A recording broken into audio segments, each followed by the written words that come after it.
Viewers আসসালামু আলাইকুম, সবাইকে আমার চ্যানেলের পক্ষ থেকে স্বাগত জানাচ্ছি। করোনা ভাইরাস পরিস্থিতির কারণে 2020 সালের এইচএসসি পরীক্ষা বাতিল করা হয়। জেএসসি এবং এসএসসির ফলের ভিত্তিতে এইচএসসির ফলাফল প্রকাশ করা হবে এবং তখন বলা হয়েছিল ডিসেম্বরের শেষের দিকে এই ফলাফল প্রকাশ করা হবে। কবে এইচএসসির ফল প্রকাশ করা হবে সেই বিষয়টি নিয়ে আজকের ভিডিওতে আলোচনা করব।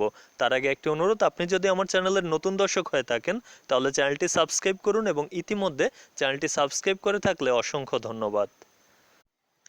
এইচএসসি পরীক্ষার ফলাফল বিষয়ে একটি আপডেট নিউজ প্রকাশিত হয়েছে বাংলাদেশ জার্নালের ওয়েবসাইটে।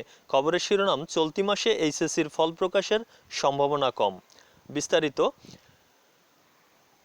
প্রধানমন্ত্রী শেখ হাসিনার শিডিউল পাওয়া নিয়ে সংশয় ও ফল প্রকাশের চূড়ান্ত অনুমোদন সহ নানা কারণে চলতি ডিসেম্বর মাসে এইচএসসি ও সমমান পরীক্ষার ফল প্রকাশের সম্ভাবনা কমেছে। তবে নতুন বছরের 2021 সালের জানুয়ারি মাসের শুরুর দিকে এই ফল প্রকাশিত হতে পারে।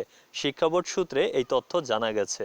এইচএসসি ও সমমান পরীক্ষার গ্রেড মূল্যায়ন কমিটি সূত্রে জানা গেছে, ফল প্রকাশের জন্য সংশ্লিষ্ট শিক্ষা বোর্ডের পরীক্ষা নিয়ন্ত্রকরা নিরলসভাবে কাজ করে যাচ্ছেন। এই লক্ষ্যে সব প্রস্তুত করা হয়েছে, তবে কোনো কিছুই এখনও চূড়ান্তভাবে অনুমোদন পায়নি। তবে খসড়া নীতিমালা চূড়ান্ত অনুমোদন পায় তাহলে 31 ডিসেম্বর মধ্যেই ফল প্রকাশ করা সম্ভব হবে।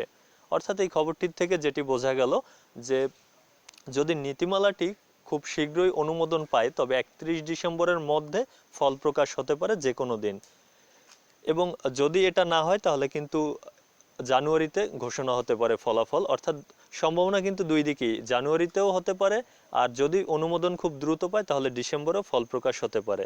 এ প্রসঙ্গে জানতে চাইলে গ্রেড মূল্যায়ন কমিটির সদস্য সচিব ও ঢাকা শিক্ষা বোর্ডের চেয়ারম্যান প্রফেসর নেহাল আহমেদ বলেন, শিক্ষামন্ত্রীর ঘোষণা অনুযায়ী ডিসেম্বরের মধ্যেই ফল প্রকাশের চেষ্টা করছি।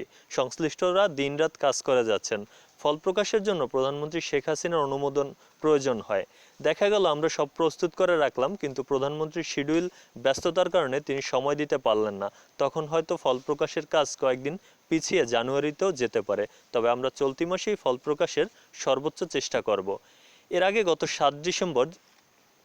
আগে গত 7 অক্টোবর ডিসেম্বর মাসে এইচএসসি ও সমমানের রেজাল্ট দেওয়া হবে বলে জানিয়েছিলেন শিক্ষামন্ত্রী ডাক্তার দীপু মনি। এবার এইচএসসি পরীক্ষা না হওয়ায় শিক্ষার্থীদের জেএসসি ও এসএসসি পরীক্ষায় প্রাপ্ত নম্বর অনুযায়ী ফল প্রকাশের সিদ্ধান্ত নেয় শিক্ষা মন্ত্রণালয়।